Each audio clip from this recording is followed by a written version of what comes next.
Hello, everyone, and thank you for joining us for this pre-recorded Catholic Civics Workshop. Not our usual practice, but we're really excited to be having a wonderful conversation today with Jamil Jivani on subsidiarity in action. My name is Brendan Stephen. I'm the Executive Director of Catholic Conscience, and as always, I'm joined by my cohort, my partner in crime, Peter Copeland, our animator here at Catholic Conscience. And then, of course, we're also joined by Jamil. Jamil, welcome. Thank you for joining us today. Yeah, thanks for having me, guys. So as always, before we get started, we'll say a short opening prayer. So maybe we'll just do an Our Father together if you join me. In the name of the Father, and of the Son, and the Holy Spirit. Amen. Our Father, who art in heaven, hallowed be thy name. Thy kingdom come, thy will be done on earth as it is in heaven. Give us this day our daily bread, and forgive us our trespasses, as we forgive those who trespass against us. And lead us not into temptation, but deliver us from evil. Amen. In the Father, and of the Son, and of the Holy Spirit. Amen. So with that, let's get into it. And let me start by giving a little bit more of a generous introduction to our guest today, Jamil Jivani. Jamil grew up in a mostly immigrant community here in Toronto, where he was nearly lost to feelings of hopelessness, anger, and hate. At 16 years old, he was labeled illiterate by the public school system. But Jamil turned his life around with the support of role models and mentors. He went on to graduate from Yale Law School, teach at Osgoode Hall Law School, and dedicate his career to supporting youth facing challenges like he did growing up. Jamil's work has taken him all over the world, from Belgium and Egypt, where he studied ways to help young men escape the influence of terrorist groups, to Ohio, where he partnered with J.D. Vance, author of Hillbilly Elegy, to help tackle America's opioid crisis. Jamil's leadership has been recognized with awards from many organizations, including the International Development and Relief Foundation, Yale University, and York University. Most recently, at 31 years old, Jamil survived a fight with stage 4 cancer, which gave him even greater insights into how people can overcome adversity. His first book, Why Young Men: The Dangerous Allure of Violent Movements and What We Can Do About It, was published in 2019. Jivani currently serves as the managing director of Road Home Research and Analysis, a research nonprofit supported by the Pinball Clemens Foundation. He previously served as a visiting professor at Osgoode Hall Law School, where he focused on issues affecting youth, immigrants, in low-income families. And of course, relevant to our discussion today, in December 2019, the Government of Ontario appointed Jamil as the province's first ever advocate for community opportunities and special advisor to the Premier. In his role, Mr. Jivani is working to open lines of communication between communities and the government to empower community members and enable them to increase their participation in government decision-making. So once again, Jamil, thank you for joining us today. Yeah, it's great to be with you guys. So, I mean, your bio kind of covers a lot of the ground of your life, but I'd love for us to actually go a little more in detail, and specifically to cover a little bit of some of the early days of your life, which you really discuss in detail in Why Young Men. And so I'd love, just in your own words, Jamil, if you could share with us a little bit of what your youth was like, your background, and I think too, just relevant to our later discussion about subsidiarity, kind of the role that community played in your upbringing, and especially you had some really interesting experiences, potentially getting involved with gangs and just the communal aspects of that. So we'd just love to hear a little bit about your upbringing and how it informs your work today. Well, thanks, Brendan and Peter, for having me. You know, I think the good place to start in understanding my life growing up is with the matter of fatherhood. So I grew up in a community where a lot of boys grew up without their dads, myself included. Now, all of our families were in different circumstances. Some of our dads were in and out of our lives, like mine. Some of my peers didn't meet their father at all growing up. And one of the common threads in that experience of not having a strong father figure in the home is that you often search for that father figure elsewhere. And I think that search really characterizes my upbringing, where every time my mom sent me out the door to ride the school bus or walk to school, I was out there looking for the kind of father figures that I was lacking in the home. And, you know, as children do, we don't often look in the right places. So, you know, sometimes I had good influences in my life. I had some good friends, had good neighbors, but other times I was looking, you know, at people on television, you know, like rappers, for example, for that sort of guidance. and looking for role models in places that no child should be looking for role models. And what that produced is, I think, an introduction to a subculture that is uniquely marketed to boys in my situation. You know, there are corporations that are constantly trying to show people who grew up in minority communities like I did, predominantly Jamaican Canadian and Indian Canadian. The only image of people who look like you are people who are in rap videos or people who are entertainers. And so when you're in that position looking for a father figure, and then everyone who looks like your dad is a rapper, and you don't get to be, you're not exposed to people who look like your dad who are lawyers, who look like your dad who are doctors and carpenters and engineers, it does warp your perception of who you are. And it warps your perception of what men like you grow up to be. So I would never describe the neighborhood I grew up in Brampton, Ontario, as resembling anything that you might see in a rap video, to be honest. I mean, it was a newly developed residential area. The kids were older than the houses they lived in. We didn't have a lot of infrastructure. We didn't have a lot of community established there, and we didn't have a lot of identity. And so when you mix this lack of community infrastructure, this lack of identity in this newly urbanized suburb of Toronto, with the fact that you don't have kids with dads, with the fact that a lot of us, like myself, are growing up with a single mother, you are very vulnerable, I think, to the pressures of the world to shape who you are and how you understand yourself. So when we start coming of age, you know, we're 12, 13, 14 years old, we're thinking that, you know, what it means to grow into a man is to mimic what we're seeing on television, to mimic what we're listening to in music. And this is the part of where I often get, you know, people get uncomfortable when I criticize pop culture, when I criticize hip hop, because they only see it in one way. They think of it as, you're criticizing people for wearing baggy pants and smoking marijuana, and you're blaming them for society's ills. And that's actually not my point at all. I don't think most rappers aspire to be the kind of role model for children that rappers were to me. I don't blame the rappers for that. I'm not mad at hip hop culture. I'm not mad at the corporations necessarily, although I do think they exploit the inequalities in our society to sell us these images. But it is nonetheless a reality that if you grow up absent some of the community infrastructure needed to understand what you want to aspire to, you're going to find role models in places you probably shouldn't.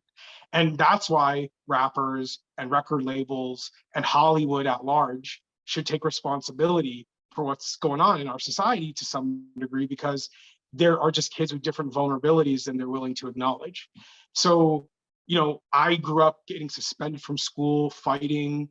I dressed in ways that I mean, most people I think are embarrassed by how they dressed as kids growing up, but I certainly was, you know, I'm embarrassed by how, you know, the fact that I dressed exactly like what I thought people on 106 in Park look like, or on Much Music, right? But and I think that as I got older, I was starting to fill a certain expectation that I thought people had of me as a Black man, as a young man who didn't have a lot of resources or opportunities around me that I could see.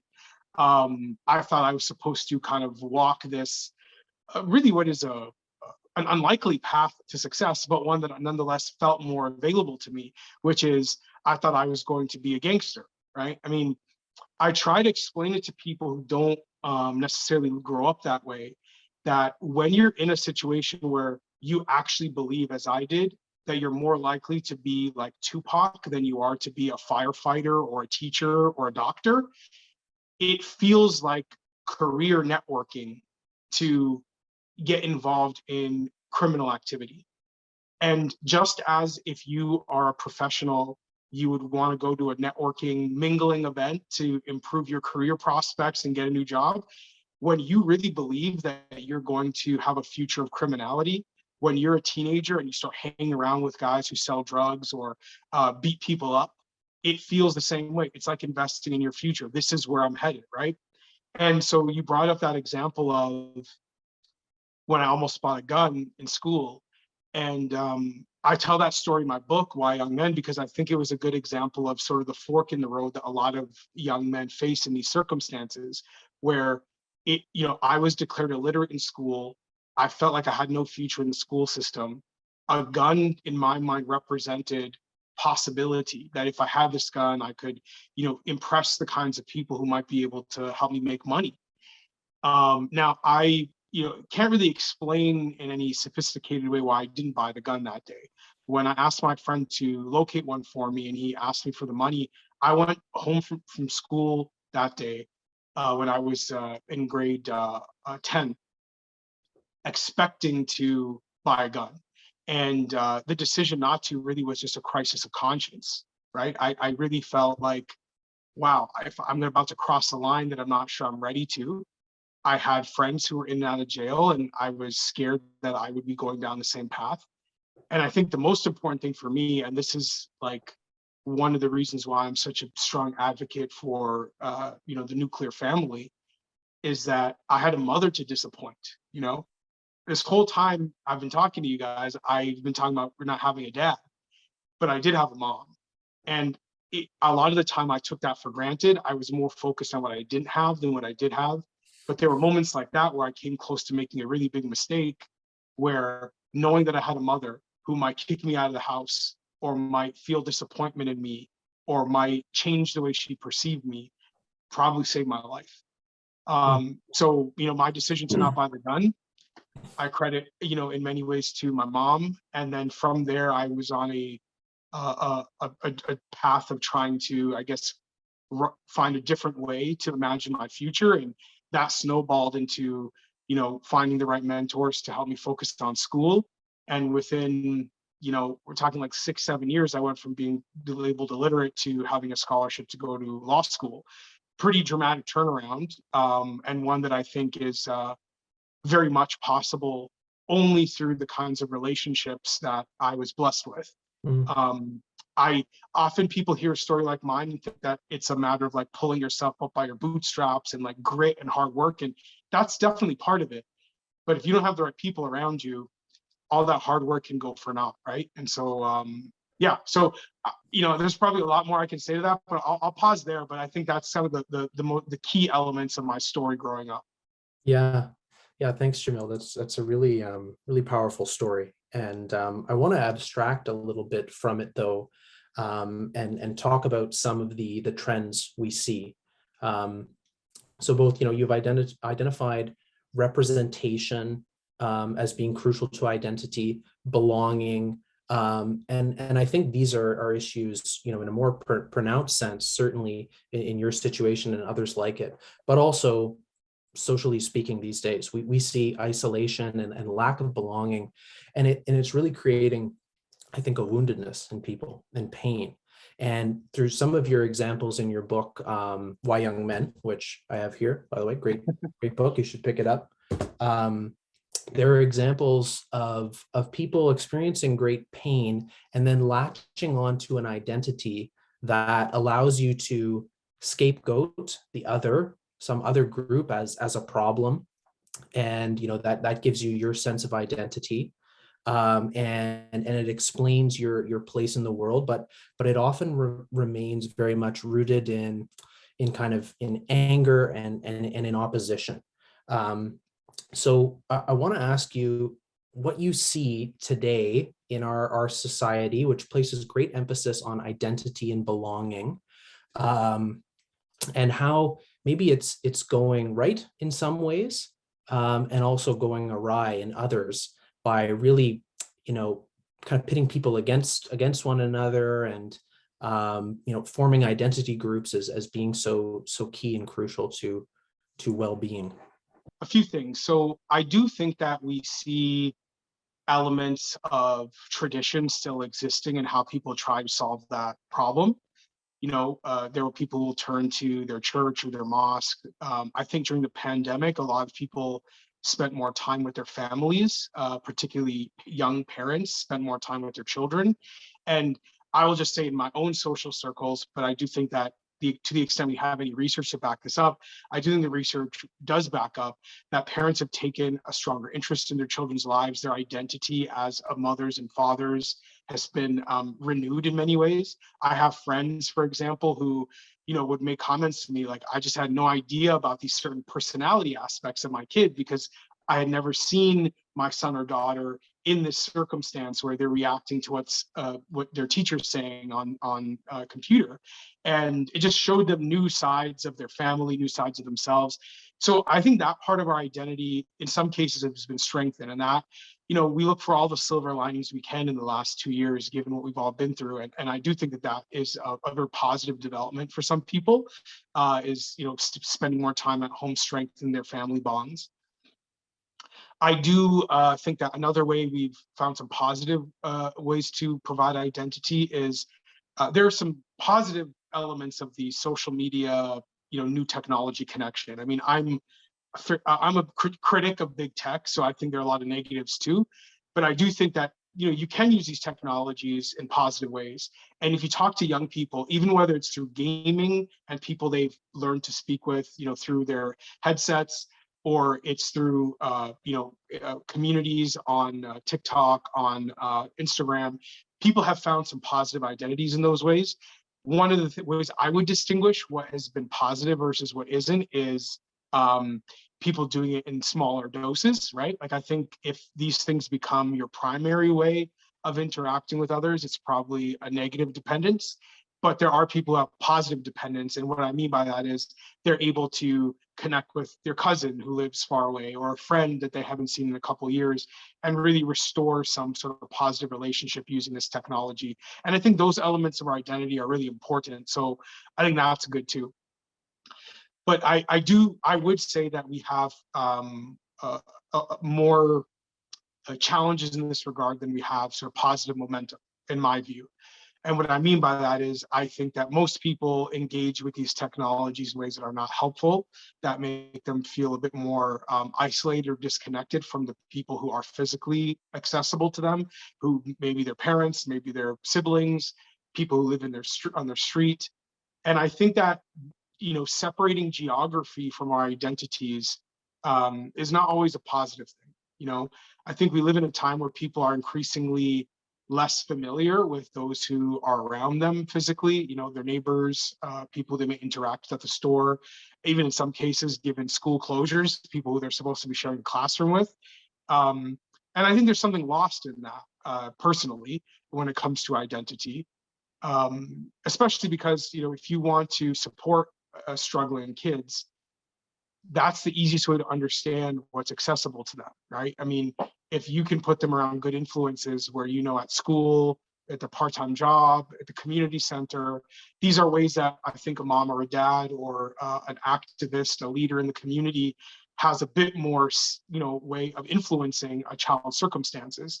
But the more you separate identity from geography, the more you sort of open the floodgates to different kinds of influences. And I think we live in a time where it's a lot harder to have to, I don't want to say control, because that seems a little bit too much, but just to regulate or, ensure the quality of the information that your child is accessing. And I do think, and this is why I have, as you mentioned, Peter, some sensitivity to young men and women who are exposed to negative influences online, is because I do think that perhaps, if I were 10 years younger, that would have been the challenge in front of me, right? So instead of relying on music and music videos and these sort of images from Hollywood, perhaps it would have been images from Instagram and TikTok that would have had a greater influence over me, right? So I think one of our challenges as we get older is to try to identify how we might relate to people younger than us, because that's how we might be able to be of use to them.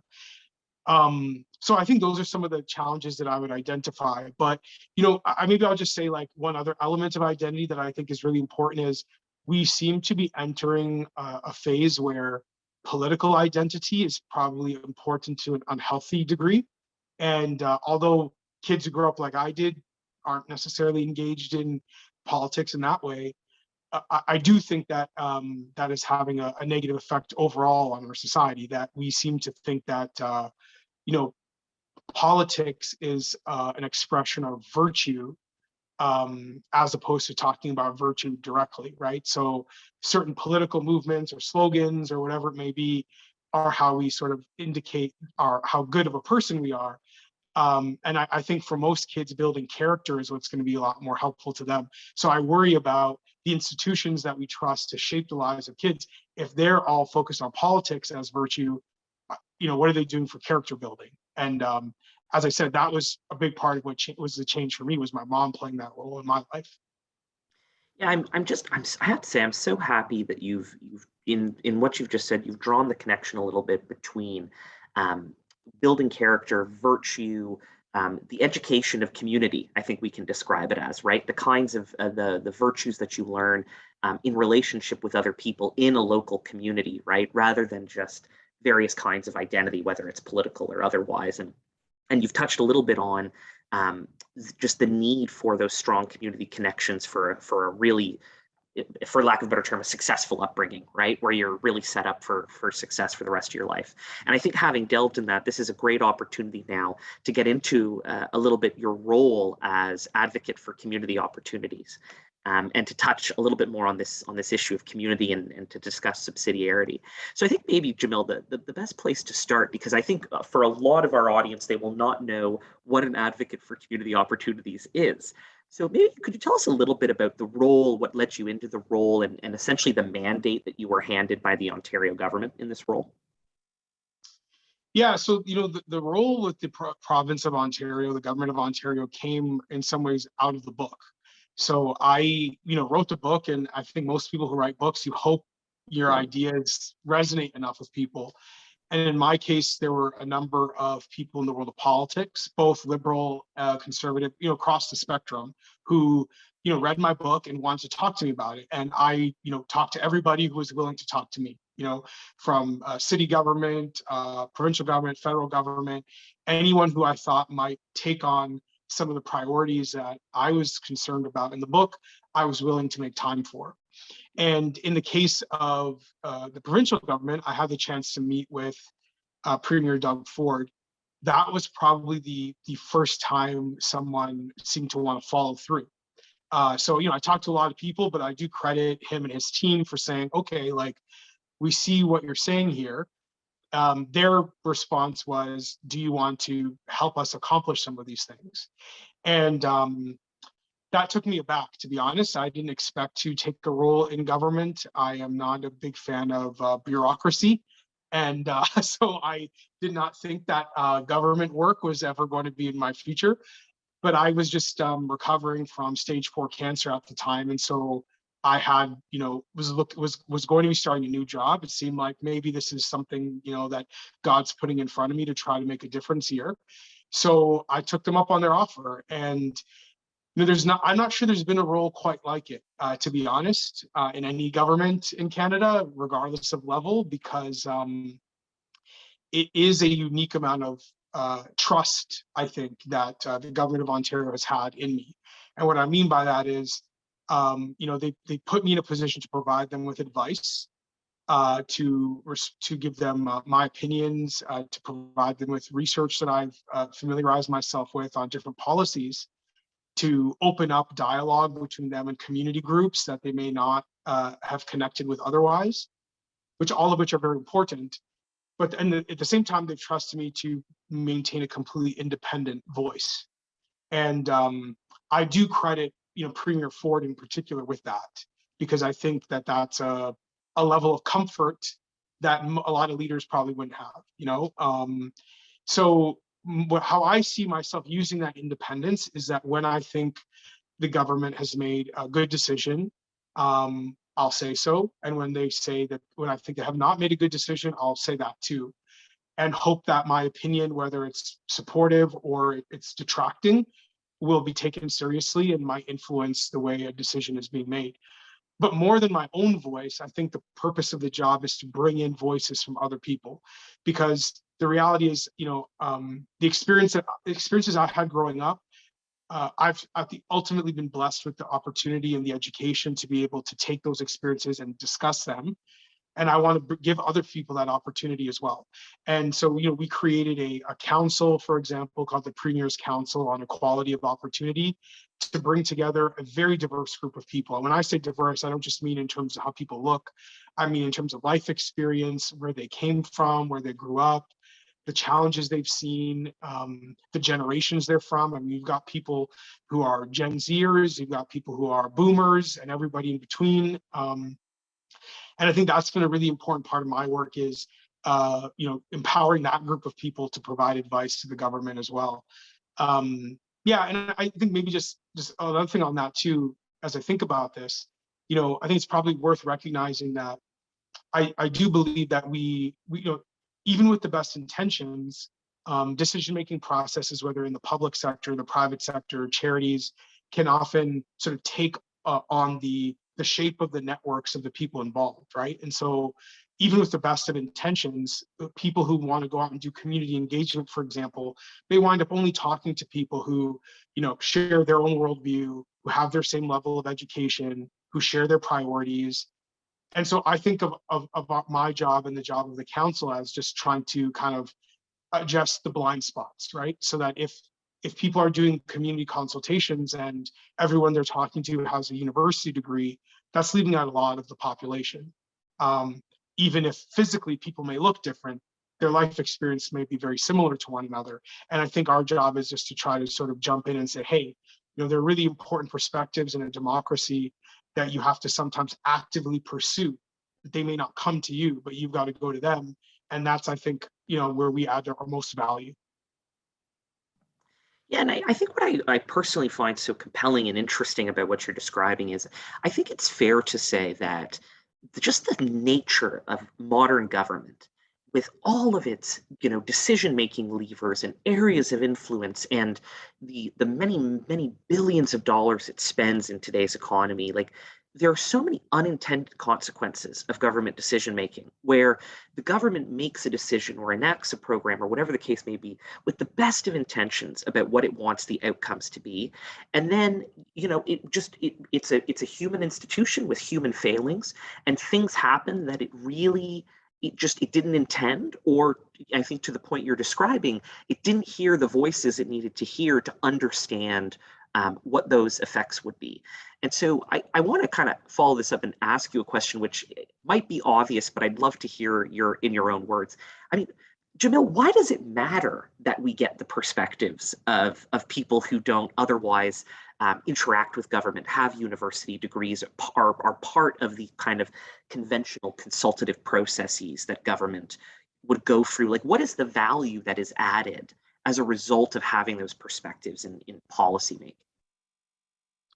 Yeah, it's a fantastic question from multiple levels, right? Because, I think the easiest answer to give you, Brendan, is to answer it from an ethical perspective, right? That in a democracy, the more voices heard, the better. And therefore, as a society, we're increasing the chances of living up to the promise that we're embracing values like justice and equality and freedom if we're able to be responsive to the greatest number of people possible. So that's the easy answer, though, I think, on the ethical side. But there are other dimensions to it. So let me address, for example, the issue from the side of efficacy, right? I identify as a conservative politically, but I do not share, I think, a lot of the stereotypical assumptions about the size of government, for instance. So I'm not a believer that shrinking government for the sake of shrinking government is inherently a positive thing. And so if we acknowledge, for example, that the government is involved in people's lives, they're affecting people, whether, you can take whatever philosophical view you want, but at the end of the day, whether it's through schools, through law enforcement, through social services, through infrastructure, the government's involved in everybody's life. It's affecting us one way or another. And the solution to that, in my view, is not to say, oh, well, we need to have some sort of, theoretical limiting of government.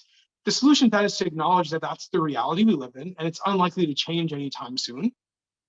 So the question is, how do we make sure that in the government's interactions with people, it is effective, meaning that it's addressing the priorities it says it is. So the social service programs are successfully helping people. The schools are preparing kids for a future of independent leadership. policing is done in a way that is fair and just, right? Like we want these functions of government to work well. And the reality is that if you aren't hearing from people who are being touched by all these different arms of government, then you have no idea whether you're being effective. And whether you care about that from a moral perspective or from a financial management perspective, I think we should all want to be effective in the way governments operate. So I think that's another reason why you want to hear from as many people as possible. But the third part of it, and this is the one that is probably the most contentious reason that I would offer, is I think that it is immoral to encourage dependence on government. I think that too often governments are making decisions where they have a choice.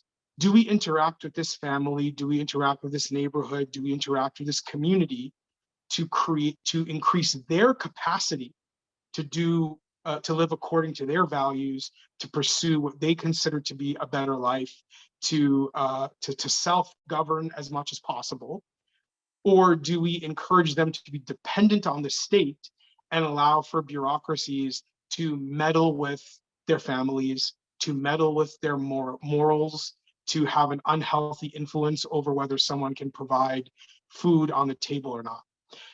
I believe that my interest in government policy and in engaging all these different communities and groups of people is so that the government can take an honest accounting of whether it is encouraging dependence or building community capacity. And I would say that the government is not going to, in my view, is rarely going to try to understand that if left to its own devices. I think they need to be pushed to really understand the consequences of their decisions. Oh, fantastic. So we've laid out that representation and participation is really crucial here, and not just the kind of ticking the box kind that is the easiest one to do with whatever identity group is fashionable, way of thinking of things is fashionable at the time. But I want to ask you then, Jamil, what are some examples of government uplifting community and also undermining it? And what are some of the differentiating features there between positive and this kind of negative, destructive, or smothering type of engagement that you alluded to there? Yeah, it's an important question and one that I wrestle with a lot in my work. Let me give you a couple of different examples here. So let's take one from the federal government recently. I don't often compliment our current federal government, but I will this time because they have done some things that I thought were good. One of them is through their partnership with organizations like the Dream Makers Legacy Foundation, the Canadian Black Chamber of Commerce, other Black community groups that are focused on economic growth and economic development for people who are experiencing poverty and inequality. They have decided to give out loans for businesses and to work with banks to make sure that these loans are accessible, that the interest rates are manageable, that the average entrepreneur who maybe has a background in the skills trades or maybe a newcomer to Canada has a fair shot of accessing capital. This is what, in my view, building community capacity is. Because in an ideal world, no community needs interventions in the economy in order to access capital. But what we've learned is that governments can help communities that maybe are on the lower end of the economic spectrum access capital in ways that make them independent. And if the government's intervention creates new business owners, creates new people who through charity or tithing or whatever the case can give back to their communities, then the government is actually making the bureaucracy less relevant over time to whether a family can be independent or not. That is, to me, good policy. And I commend the Trudeau Liberals for their position on that issue. An example where I would say the opposite would occur. I'll stick with the federal government on another policy decision, for instance, building a regulatory body to regulate and censor the internet on the claim that it's going to be saving people from racism. That seems to me like increasing people's dependence on government. It also seems to me like increasing the arm that government has in someone's life. So now you're trying to condition people like who grew up in a neighborhood I did, that but for the government's intervention, you can't handle the internet. The government is needing to save you from the consequences of a free internet. I have a problem with something like that. I think it's very paternalistic in my view. So you can see from there, there's a lot of it really is about intention, but more important than intention is, at the end of the day, are you building community capacity or are you not? I can give you another good example from the work that I do. In Ontario, we close schools for longer than any other jurisdiction in Canada. Some people have estimated longer than almost any other jurisdiction in the world. I mean, we really locked schools down in a very challenging way. Now, the question before you is, what do you do about that now that it's done? I mean, look, I've made my views known at the time that I didn't think these were good decisions, but we're here now. So how do we fix it? One approach would be to funnel resources to help children through the existing system that exists, meaning through school boards, through teachers unions, through the existing state apparatus that enforces the status quo. My view on this is, if you want to help those kids, they're probably kids who are most disconnected from the infrastructure of the status quo, and two, I think that there's also the likelihood that the school boards, teachers unions may not have the expertise to reach those communities. So if you're going to solve the same problem, where you put the resources makes a big difference. If you're putting all the money into school boards, you're just strengthening the school boards that already have a ton of resources. But if you were putting that money instead into the hands of parents to decide where they're going to get tutoring services to help their children, or into the hands of community organizations that could provide community-based tutoring, people who may have relationships with the kids who haven't been in school for 2 years now and are struggling, that is building community capacity. And so those are the sorts of decision points that policymakers and governments, I think, operate within, that have impacts that we don't always see.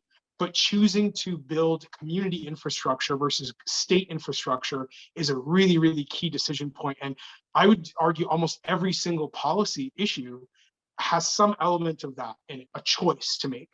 And if I were running a government one day, my preference would be as much as possible to choose building the community and not building the bureaucracy.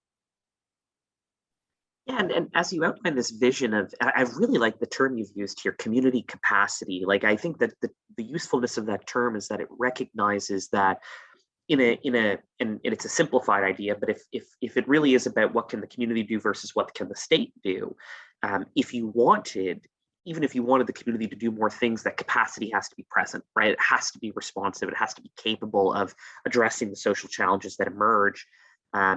And the state obviously has lots of those resources. So that the capacity issue, I think, becomes really key. And one of the reasons I like this idea of community capacity that you've laid out is that I think it's kind of implicit in that definition is the idea that through more community capacity, there is the opportunity for people as citizens to participate in a greater way than would be the case if the state were operating all of these programs. And, thinking about this idea, it brings to mind Pope Francis has written a lot about this idea of participation for people, especially which he describes as on the peripheries, right? So all of those who are vulnerable or marginalized for all the many reasons that would be the case in today's society. And I'm going to quote him briefly here. I want to ask you about this. He writes, he has written in the past, describing the scandal of poverty, that it can't be addressed by promoting strategies of containment that only tranquilize the poor and render them tame and inoffensive. How sad it is when we find behind allegedly altruistic works, the other being reduced to passivity. And what's needed are new pathways of self-expression and participation in society. And I'd be curious, as someone who works with folks from these different kinds of communities, do you see that the power of participation and enhancing dignity, like the space for participation that is opened up when you grow community capacity, is that an element that you see come to life in this work? So I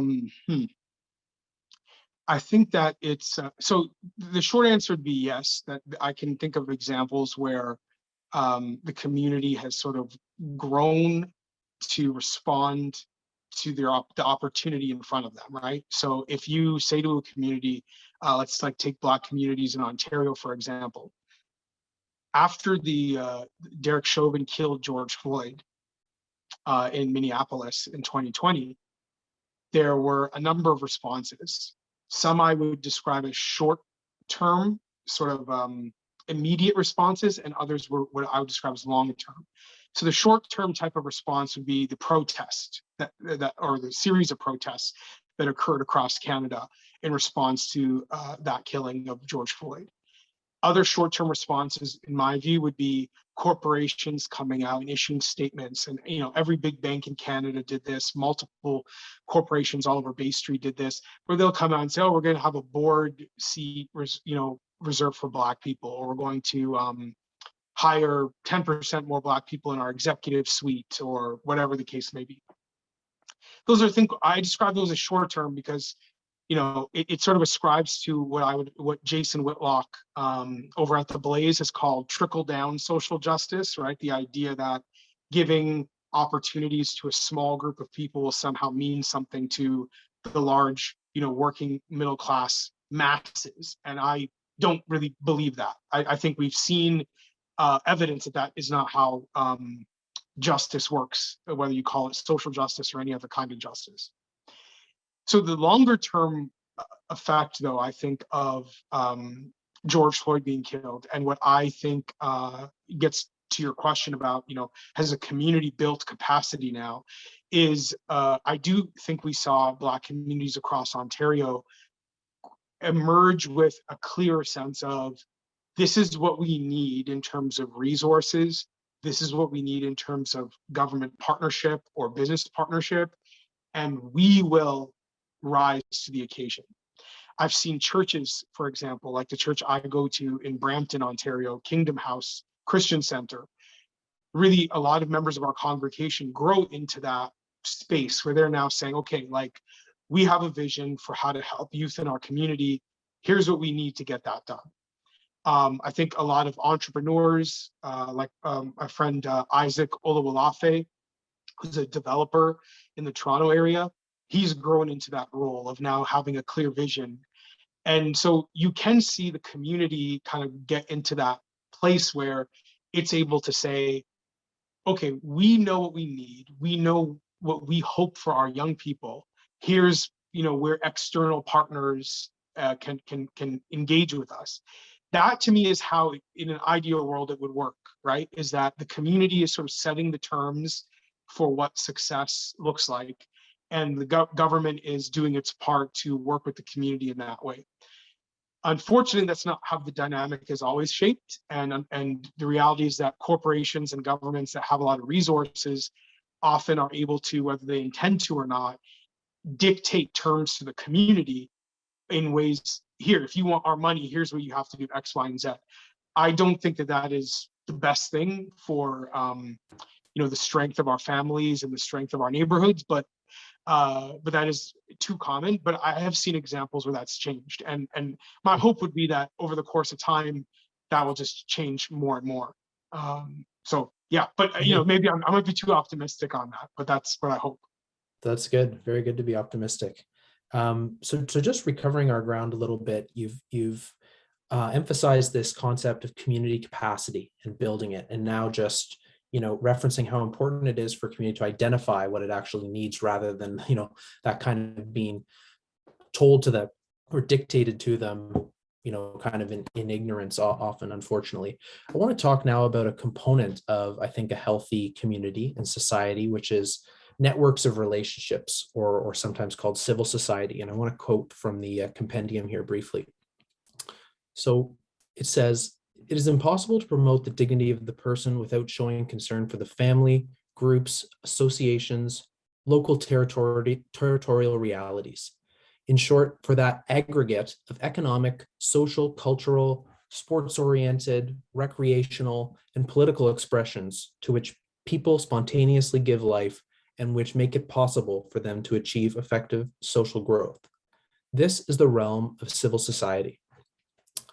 Just as it is gravely wrong to take from individuals what they can accomplish by their own initiative and industry and give it to the community, So also is it an injustice and at the same time a grave evil and disturbance of right order to assign to a greater and higher association what lesser and subordinate organizations can do.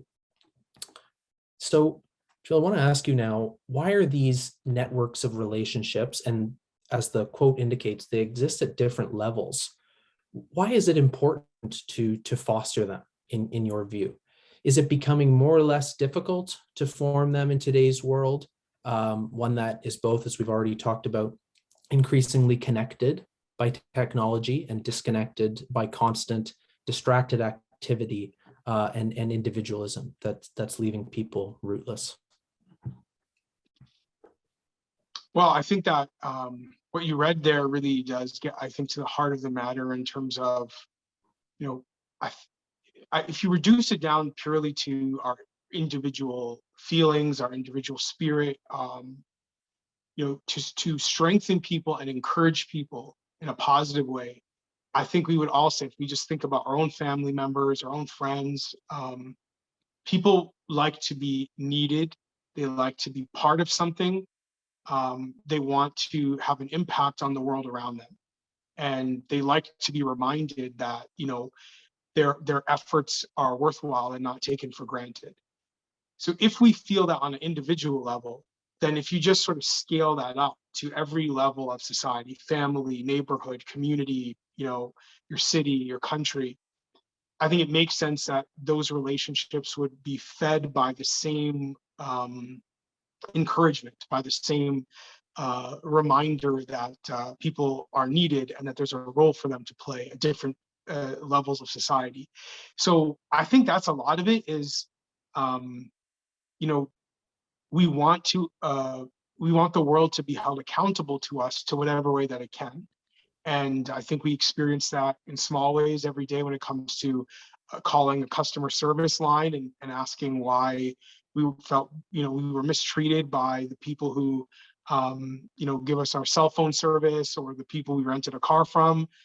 But, you know, the same applies, I think, to some of these bigger questions of democracy, is that are people being held accountable so that, you know, if they're having a negative effect on us, we feel like there's some recourse, but also that we can feel like we're shaping what's happening around us too, and that we're not purely receiving the decisions of others. So I think that's a big part of it, but also just from a very, I think, tangible on the ground level too. We all have a conscience, you know, and I think that we all have a feeling of what is right and wrong, and we want to pass on our views of what's right and wrong to the next generation. Often that's happening through you know, our parent-child relationships with kids, but also I don't have kids yet. God willing, I will one day, but right now I don't. But I interact with kids all the time, whether they're kids in my neighborhood, kids at different community programs that I'm familiar with, you know, cousins, etc. And I do think that, you know, these different ways of influencing the world around us are also a way to ensure that there is some passing on of our values. And I think people sometimes in our society, because of how materialistic we are, I think we forget how much of a motivator that is and has historically been. That when people feel that they're being denied the ability to pass on their values, they don't react well usually. And as much as we can in a diverse democracy give people that ability, I think that we should. You know, I think this is a debate a lot of Christians have in particular these days, because there was a time where we could kind of rely on, you know, kind of secular institutions to do that, right? I mean, people could pray in school or they would watch TV and it would reflect to some extent a Christian worldview. We're seeing that that's changing. You know, a company like Disney, for example, is just frankly openly hostile to a lot of Christian views these days. You can't trust your kid to just turn on the TV or turn on YouTube and have your values reflected. Same goes for school. I mean, you can't send your kids to school these days and just trust that everything is going to reflect what you believe in. So it's a challenging position that a lot of Christians find themselves in, where they can no longer have their foot off the gas.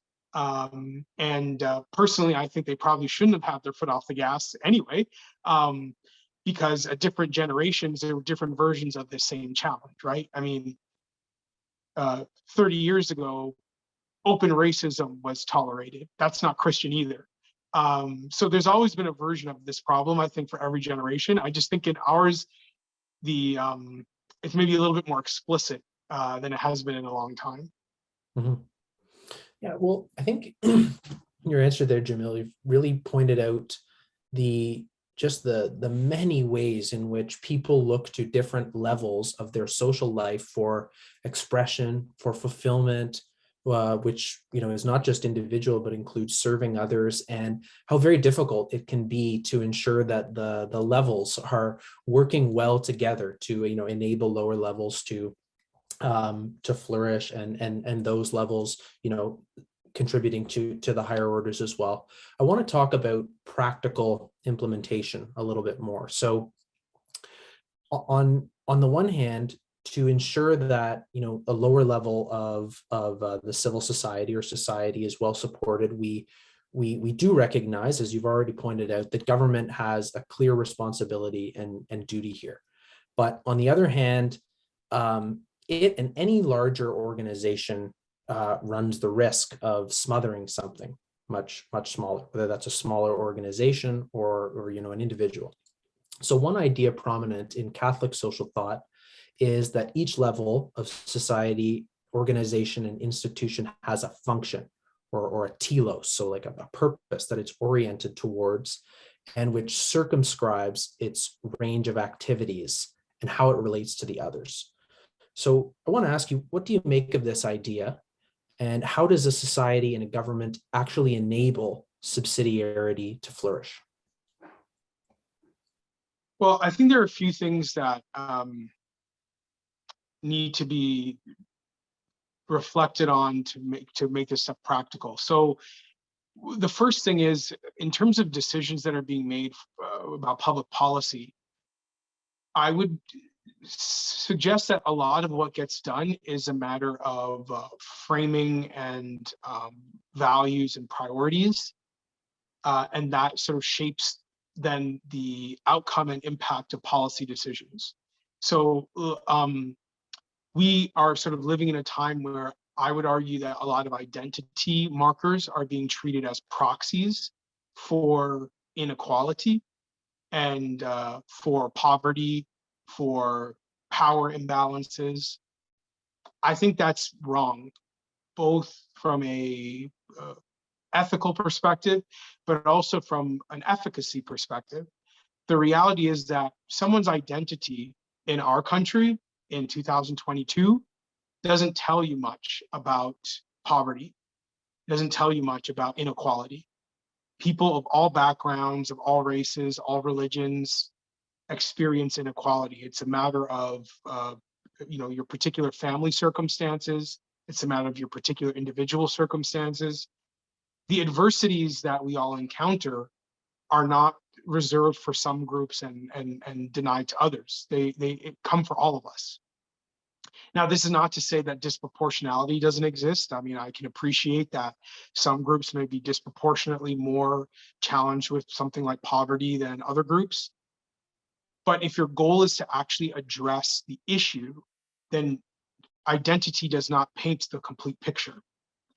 So when it comes to decision making, if we want to address power imbalances that exist from smaller institutions and bigger institutions, or lower levels of influence and higher levels of influence, I think we have to get comfortable talking about things like class and talking about things like actual direct measurement of poverty or inequality. So if you take a number of examples, right? If you want to help small businesses that were hurt by pandemic lockdowns, so one approach can be to focus on the race of the business owner, but you could also just focus on directly on whether the business lost money or not, right? There are ways to measure the actual issue that we're concerned about. Or if we're talking about the place of some of these, what Edmund Burke would call these mediating institutions that we're sort of been discussing, whether it's, church networks, or whether it's community organizations, sports leagues, whatever may exist between the individual and the state.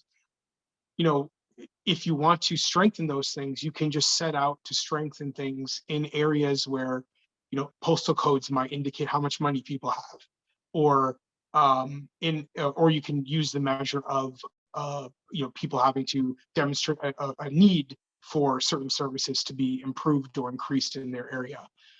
This level of measurement, frankly, is non-existent in most government decision-making processes. Like, if you go to most government decisions and say, what is the class dimension to this? What is the power dimension to this? They don't have a good answer for you. They're more inclined to give you, here's the number of people of XYZ race, here's the number of people of ABC sex or sexuality.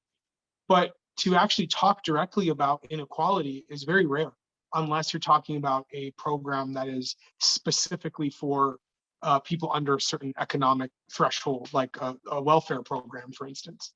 So in terms of decision making, to me, that's one of the biggest things that has to change.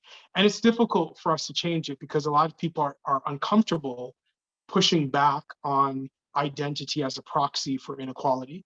They feel like that makes them a bad person, that they're denying racism, that they're denying inequality exists. That there's all sorts of feelings people have when they're faced with this that leads to them not speaking up. But the reality is, if you want to see a change when it comes to these different institutions and the role they play, we have to be talking about power. So I think that's a really important part of this, because also what it gets to, and this is a really key part of the institutions we're talking about, is that they are accessible to and accountable to the average citizen more than big corporations are, or ivory tower bureaucracies. So if you want decisions to actually be reflective of the population, putting more power in the hands of a corporate boardroom doesn't really make a lot of sense to me. Increasing the power of a bureaucracy in Ottawa doesn't make a lot of sense to me. And so when we talk about inequality, I think we force that to the forefront and say, okay, well, what are we actually trying to solve? Whose hands are we trying to put power in? What sort of influence are we trying to grant the broader public versus people who are already in well-established roles to have their voices heard? So I think that's really important when it comes to practical stuff. And I do believe that we are living in a time where there's not nearly enough checks and balances on some of the big institutions that exist in our society. The multinational corporations, big tech firms, frankly, a lot of them get away with a lot. And if you look at, do our elected officials even demand these people to answer questions about their decisions or the impact they're having on our democracy? No, they get away with very little transparency, in my opinion. So I think that's in terms of the big picture, I think that's a really important thing. In terms of small picture stuff, one of the answers I give that is not exciting at all, but I really do believe is key, is mentorship and parenting. Like, mentorship doesn't have to be between people of two different generations. It can be even between peers. But an organization like Big Brothers Big Sisters has been around for over a century. I've been blessed to do some work with them in the past, and it's remarkable how many people who care about people. I mean, I never try to question people's intentions. So I think a lot of people care about kids. They care about our communities, our relationships, but a tested and proven method of surrounding kids with people who love and support them, it's almost like we think there's got to be a more complicated answer. But Big Brothers Big Sisters has proven this for decades upon decades, that they can pull people out of really difficult circumstances simply by making sure there's at least one adult who cares about you, who loves you and wants the best for you. And whether you can get that at home or you get that from a program like Big Brothers Big Sisters, wherever you get that from, the impact it has, and this has been proven through numerous studies, through personal testimonials, is incredible.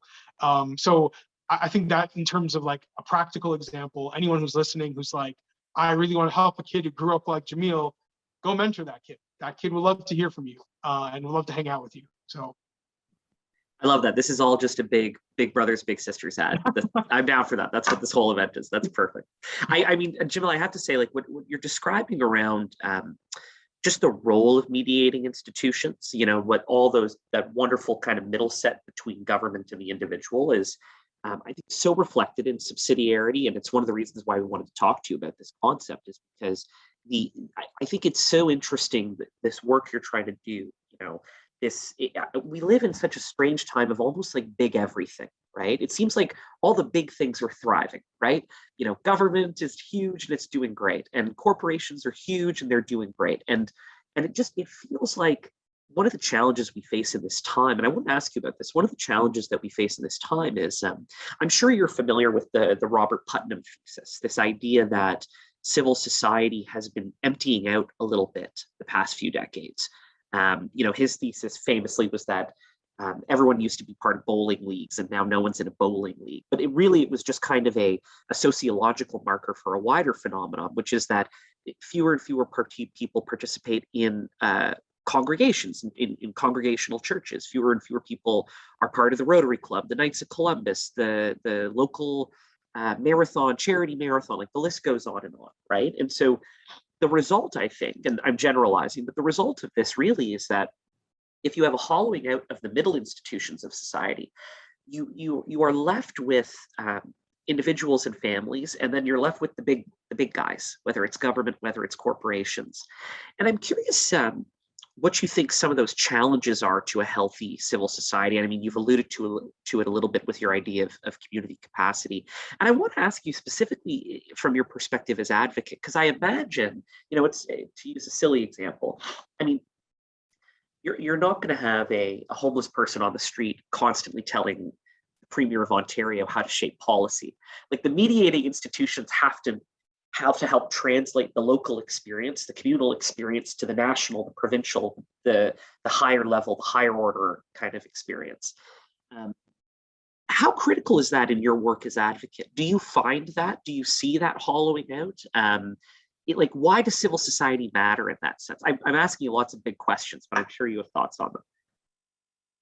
Well, yes, I think that thesis is correct in my observations, and also, from academic research, that people are part of fewer institutions, they belong to fewer places, they have fewer connections to the world around them.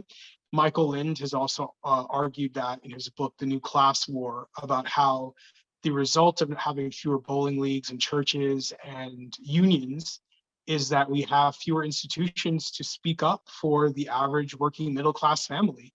If you think about, just the last 2 years, for example, if COVID-19 had occurred 50, 60 years ago, our politicians probably would have been standing at a podium with church leaders, with community leaders, because they needed that kind of unity in order to get the broader public on board with a plan.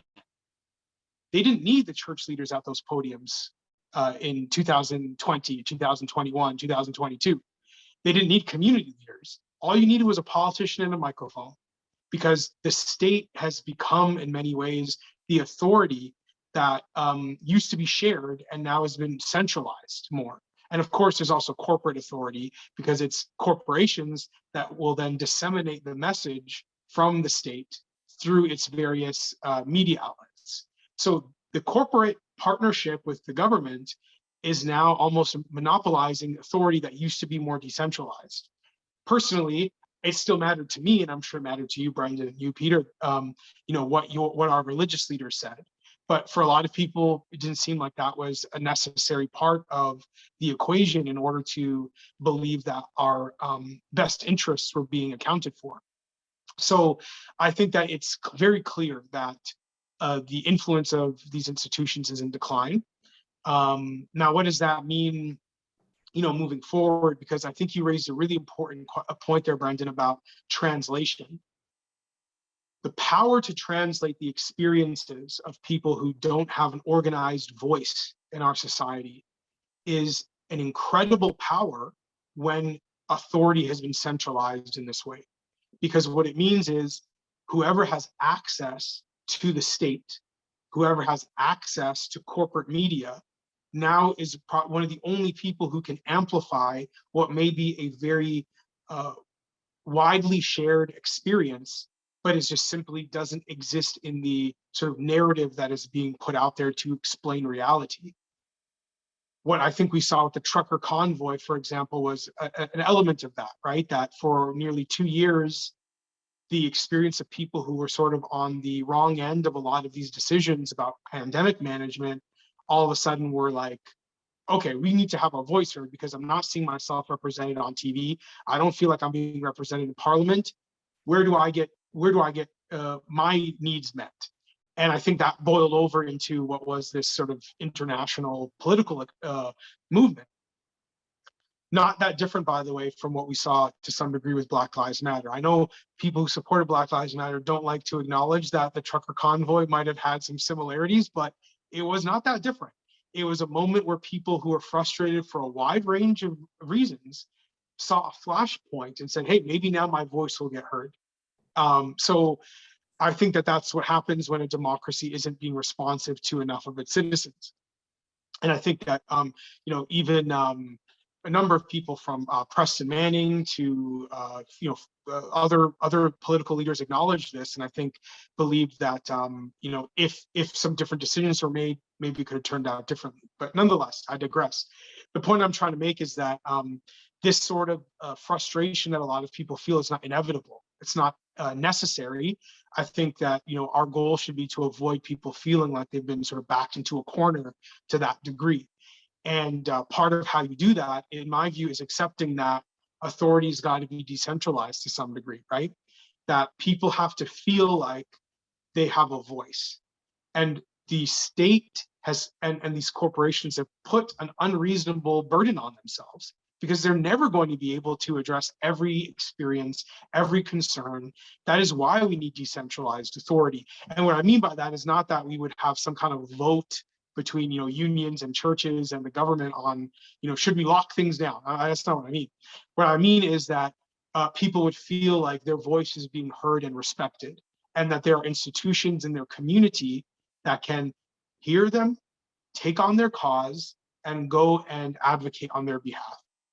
We just don't have enough of that going on. So from my point of view, I'm in a role where I'm trying to address a very small sliver of that phenomenon, which is, are there people that I can, through my role and through this council that we created, which has 20 very talented, bright, passionate people on it, can we sort of bring some of these folks to the table so that they can be heard, respected, and perhaps decisions will be made accounting for their lives and their experience. In an ideal world, like that is, what our democracy should be doing. And I think we have a system that can do that, but it's just a matter of making sure that when you have the choice to preserve your own power, are you choosing not to? And that's a hard thing. I mean, I think, I think scripture would teach us that is a rarity.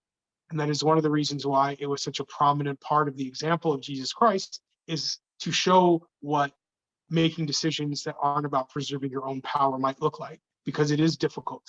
But I think ultimately that is what needs to happen, right? Is that we need people in decision-making roles to say, yeah, we could, let's take a clear example. We could force as many working and middle-class parents as possible to be under the weight and pressure of a single school board, to demand that every parent and student must contend with one set of values, one set of pedagogy, one set of politics. Or we could try to build an education system that says, it's not about preserving the centralized authority of a school board or a ministry of education. It's about making sure that those parents get to pass their values on to their kids, and their kids are best prepared for a competitive economy. And that is a different decision. So how many people are we going to have in government who want to make decisions like that? I don't know. But to me, would be the ideal way of making policy, is to really trust that you're electing people who understand that sometimes the best thing is not going to be to increase their own influence.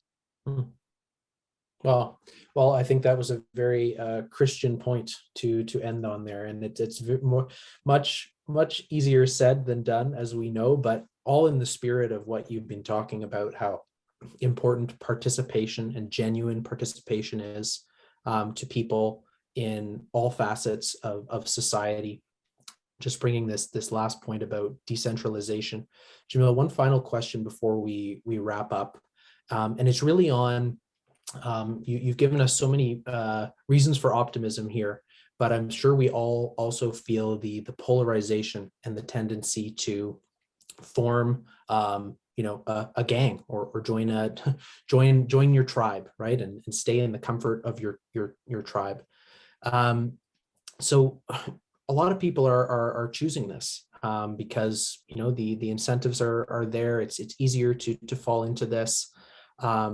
So final question, Jamil, what do you think we can do about this polarization and tribal identification? Yeah, I want to say that that's something that is going to get better, but I don't know. I do worry about it quite a bit because one, it gives, it too often shapes the information that we have available to us. And I think that's really unhealthy. I mean, if your social media accounts are shaped by, by kind of political tribes, if your social networks, the people you talk to are shaped by political tribes, I dare say you are unprepared for how the world may change, because not everyone sees the world you do. And if the other guy wins an election or the other guy gets an appointment that you wish you had, all of a sudden now you're not prepared for how the world might work. We saw that happen with Donald Trump. And I think we also saw it when Joe Biden won, right? That like people are just reacting to this stuff like they can't imagine a reality where 51% of the population might disagree with them. And it's just like, that shouldn't be that hard to imagine, but it is for too many people. So I think a couple things. So one is, and I say this not like an expert. I mean, I have a real, a strong activist side in me that often will put myself in conflict with people who have different political views. And what I try to do personally is just remember that 40% of the population doesn't vote, and and that I love those people and care about them just like I do everybody else. And in that, and of those people, they may not have strong views on the things that I think are really important. They could have strong views on completely other topics, right? Whereas I may be sitting here concerned about, the future of education policy. They may be concerned about, the future of technologies or NFTs or Bitcoin, things I don't even understand. That could be what that could be what they're focused on. And so I think just remembering that is really important, that like some of our differences in political opinion really is just a difference of priority and how we spend our time. The other thing that I really try to focus on, and I would encourage everyone to as well, is if you aren't part of communities or institutions that have people who disagree with you, you might want to challenge yourself to do that, right? Like I attend a very politically diverse church, for example. I don't know the numbers, but just from my own conversations with people who I worship with, I wouldn't be surprised if at least half of them have a completely different political view than I do. I think that's a good thing. And I think that being part of a group like that is important, because we can go on Twitter or we can go on, Facebook and think that the world is being defined by these debates. But then when you're, praising the Lord sitting beside someone who voted differently than you, I think that probably puts into perspective maybe what you agree on is the most important thing, right? So, yeah, I mean, I certainly don't have all the answers, but those are some things that I think we can try to do that might make a big difference. I don't think I could think of a better way to end this conversation than on the point, it's great that we worship with people who don't vote the same as we do. Yeah. So, Jamil, I just now that we've come to the conclusion, I just want to thank you once again for taking the time to chat with us and our audience. This was such a wide-ranging conversation. We covered so much, but I really hope the takeaway for people watching at home is this idea of subsidiarity that we talk about so much in Catholic social teaching, which is so central to a Catholic vision for how we structure society, the relationship between the state and other institutions. Is not just a theoretical, it is something that is so important to how we practically build the relationship between civil society and the state and the private sector. And I think the role you play in your own personal experience is really just one way that principle comes to life. And we're very grateful to you for sharing some of that experience and some of that wisdom with us today. Thank you, Jamil. Oh yeah, I mean, my pleasure. Really appreciate the invitation to join you guys. A big fan of the work you do. Thank you. So before we wrap up, are there any projects you're working on, things that you'd like the audience to know about tonight? Yeah, absolutely. So, one of the things I'm excited about is that I am the incoming president of the Canada Strong and Free Network. So I will be starting that role in May, and I'm really excited about it. Our annual conference is coming up in Ottawa, and it's one of the biggest gatherings of conservatives across Canada. So should be a really important role, and one where I'm excited to pursue my values and live out my values. So I'm pumped for that. And I'd also encourage anybody who wants to follow me to check out my Substack, jamiljivani.substack.com. I publish articles there. It's also an email listserv to just keep up with different things that I'm involved in. Amazing. And for those watching, we'll be sure to link all of that in the description of the video that you're watching right now. So with that, Peter, do you want to lead us in a closing prayer and then we'll wrap up? Absolutely. Father, Son, Holy Spirit. Amen. Thank you, Lord, for bringing us together to take time to see the similarities that we all share, to recognize that we are all people with infinite dignity and worth, and turn our minds to how we can better engage those we may disagree with different views than ours, and really look with practical eye at how we can better live out that call that you give to us, which is to treat everyone in the image of God. Thank you, Jamil, for being here with us, and amen.